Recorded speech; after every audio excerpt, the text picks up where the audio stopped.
Hello, and thank you so much for watching my application video. In this video, I will talk to you about my education and my experience as an English teacher, and at the end, I will show you a couple of my favorite methods in the classroom. To begin with, I would like to introduce myself. My name is Solveig Heide Nekutne. I am 26 years old and I am a teacher in both English and geography. I have just graduated from the Norwegian University of Science and Technology, which has just been rated one of the best universities in the world, actually. I have completed my master degree, which includes 5 years of both theoretical but also practical courses, focusing on teaching English as a second language and teaching English as a foreign language.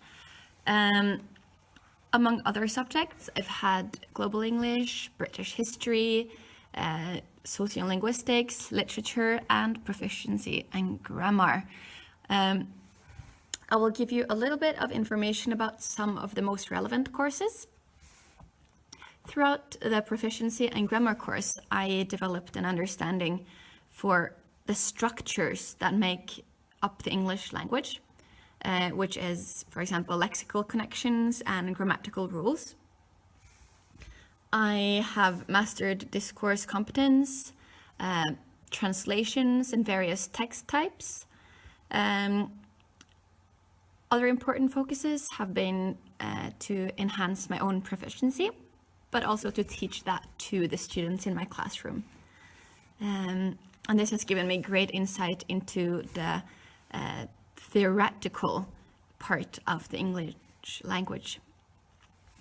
My favorite theoretical course was linguistics, where we worked with morphology, semantics, syntax, phonology and phonetics, basically how the language works in detail. But more importantly, throughout these 5 years, I have really focused on teaching this to my students, but often on different levels. I will come back to this with different levels later because I believe to adjust the teaching to every student's level is crucial, but I will come back to that in a minute. However, I would like to elaborate on my educational training, which has been the main focus throughout all the 5 years. We have covered a lot of topics throughout these years, and all of them have been related to working with students on a highly professional level. Typical topics have been ethical perspectives, the teacher's role in a classroom, the school's role in a greater society, how to build relationships with the students in your class, and how to maximize their learning and their motivation to continue to learn for all students. We have also had a lot of didactics, which is the more practical part of teaching, how to plan lessons, how to make plans for a couple of hours, but also how to make sure that you progress throughout, for example, a month or a couple of months or a year, and how to kind of progress from your starting point, and keep the students interested, making them want to learn more, making them motivated. It's also, of course, based on psychology, on educational research and theory. And to make sure that I have done all of this right throughout these courses, I've had a lot of practical training in classrooms, where I have been supervised by a very professional supervisor in all the subjects where I have been teaching. So I've been gotten a lot of feedback on the practical parts as well, and the feedback has been very good. I'll come back to that later as well. When it comes to my teaching experience, I have a lot of it.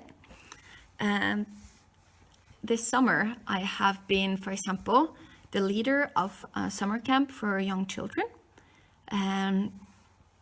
This was a great success.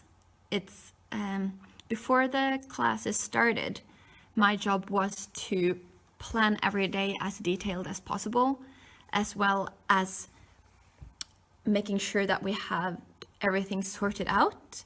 That means arranging transport, managing the budget, contacting people that had different seminars or lectures, get us tickets to all field trips and parks and museums that we went to. After the course had started, my job was to oversee the whole thing. Everything from meeting parents to make sure and discuss how their students were getting on, to report if there were any troubles. It meant making sure that all students were safe and happy and having fun at all times. These were 60 students on the weeks of this camp, as well as 15 employees that I managed. Also instructing them on what their jobs were and making sure they did their job as well as possible too, as well as my own. I believe this was a very valuable experience for me, as it gave me training in being a leader, not only in a classroom, but also in handling all sorts of administration and having people both working for me and also reporting to the people higher up. I was asked to do this job again next year, which I believe means that I did a good job. I have provided the email to my boss and their CV that you can have later if you have any questions or that you want a recommendation.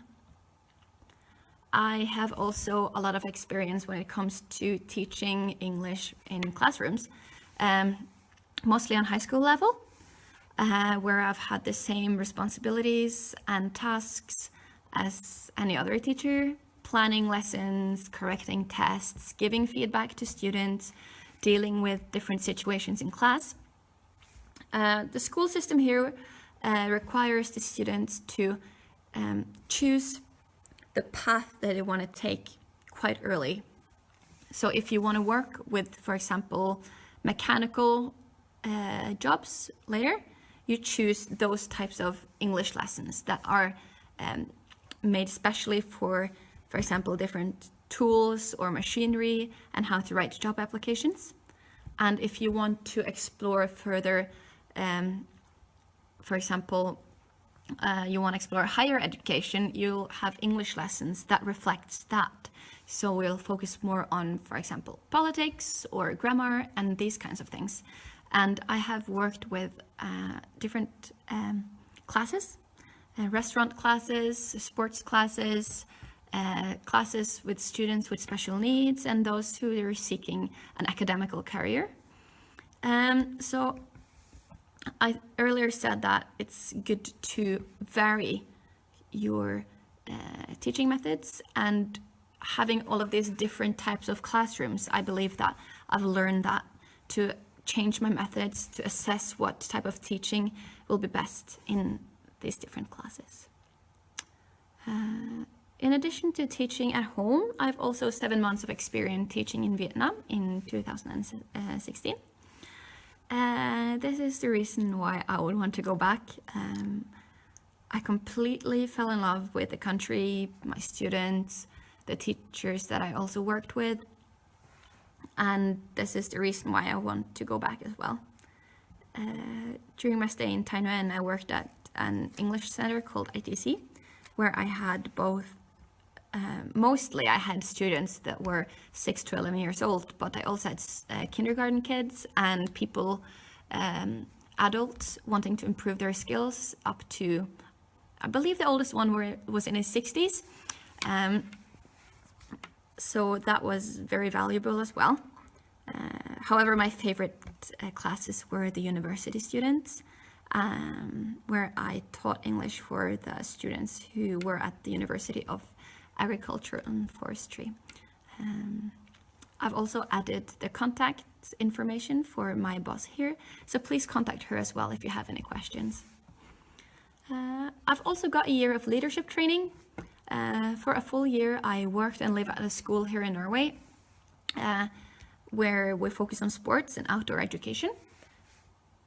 So my tasks were mainly to plan and execute trips that lasted for several days every week. Mostly it was things like learning how to ski, how to climb, how to surf, but it also was topics like how to survive in the Norwegian mountains during the winter, for example, how to seek shelters or cook food in snowy conditions. I also had experience with working with children with special needs, teaching them basic life skills and also making sure they were happy and learned what they needed to learn as well. I have been asked to demonstrate my teaching skills in a classroom. Unfortunately, the rules are very strict in Norway when it comes to filming or taking pictures of students. So unfortunately, today my classroom is empty, as you can see. But I have prepared a couple of exercises that I sometimes use in the classroom to try to give you a little bit of insights in what types of exercises that I can use. As I said, I believe that adjusting my teaching to each student's level is so important to make sure that they want to progress and that they learn a lot. So I try to vary my classes. Throughout a couple of lessons, I will have done a lot of different things. Reading, exercises, working with grammar. We've done talking or writing or playing games, different things for different students. I don't do all of these things in one lesson, obviously, but throughout, for example, a couple of lessons or a week, every student will have experienced something that they find motivational, something that I find fun and helpful, but also pushing them to become better. So I will demonstrate 2 exercises. The first one is called Fill in the Gap, and it's a drawing and explaining exercise, and it can take 15 to 20 minutes, for example. It means that you make the students work in pairs, and one student is giving a pencil, some coloring, and some paper, while the other student is giving a picture. And depending on the level of the students or what kind of topic you're working with, you choose the picture out from that. So for example, if you're working with a class with younger students working with, for example, animals, you will give the student a picture of, for example, a zoo with different animals and different trees and people in it. And the student who's got the picture has to keep it to himself and not show it to his mate, and then try to explain what he sees in the picture. What this does is they have to use the vocabulary that we've been working on, using elephants and tigers and crocodiles and hippos and whatever topic we've been covering. Colors, shapes, prepositions, where things are located in connection with each other. And he has to explain this to his fellow student. What the fellow student does is to try to copy what the other student is saying, drawing the exact same picture that has been explained to him. So it means he has to listen, he has to understand what he's been told, and also focus on that, and also ask follow-up questions. For example, if someone says, there is 2 crocodiles in a cage in this zoo, he might have to ask, how many? two. And then what are they doing? Are they eating? Are they swimming? Where are they in relation to each other? And ask detailed questions. And in addition to learning vocabulary and prepositions and building sentences and questions, they also do something that's a little bit different than just working with strict grammatical rules. Some students really enjoy coloring and have art talents, and it's good to use these talents in a classroom as well to learn English. And what you can do is swap right after, or team them up together next time and then just switch roles that time. It depends on how much time you have. Second task I want to show you is very easy to adjust from different levels, and I've used them for adults and children. I've just changed the sentences that we work with. It's called a glossary relay or a word relay. So what you have to do as a teacher before the class starts is to make these little notes that I've made here. Today they are lyrics from a song that I like, but it can be anything. It could be simple sentences. They can be only words or a poem or a short text that you're working on. So I've written different sentences as well as a little number. So here is a number 4, number 2, and I've also put some up on the wall behind me and spread them out. So you can put the notes up on the wall in your classroom or outside the classroom to make the students move more, maybe, if you want them to exercise a little bit as well. So again, you team them up in pairs. One student is sitting and writing, while the other student has to run. The running students have to run from the desk to the part of the room where the notes are up and find the one that says number 1. And when he's found number 1, he has to read it, understand it, remember it, while he runs back to his mate and gives him the same sentence. So for example, number 1 here is, I don't really say this that often. This is the beginning of the song lyric. So he has to read it, understand it, run back to his mate, and say this to the student. If he has forgotten it, he has to run back and go back again. And the student who sits and writes has to take his pen, write down what the other student is telling him until they have completed all the sentences that are on the wall. In this case, there have been 7. So at the end of this exercise, they will have the first verse of this song. So the first one to finish and has written everything correctly, they win. So this creates a little bit of exercise and competition as well, because some students really learn from competition, and it's good for them to get up a little bit. And I think they remember this more as well when they have to focus on it in a fun way instead of just reading it over and over again. So this could be, for example, an introduction to a new topic or a poem, or you could choose to use this as a summary of the glossary that you've been working on. Write down all the words of, for example, jobs. If you've been working with professions, write down a couple of jobs and make them run back and forth and switch roles. That was what I had for you today. I also want you to know that I'm currently working on my TESOL certificate, and this will be ready at the end of this year. I am also planning to take Vietnamese lessons to improve my own language skills, but also to use this in a classroom setting.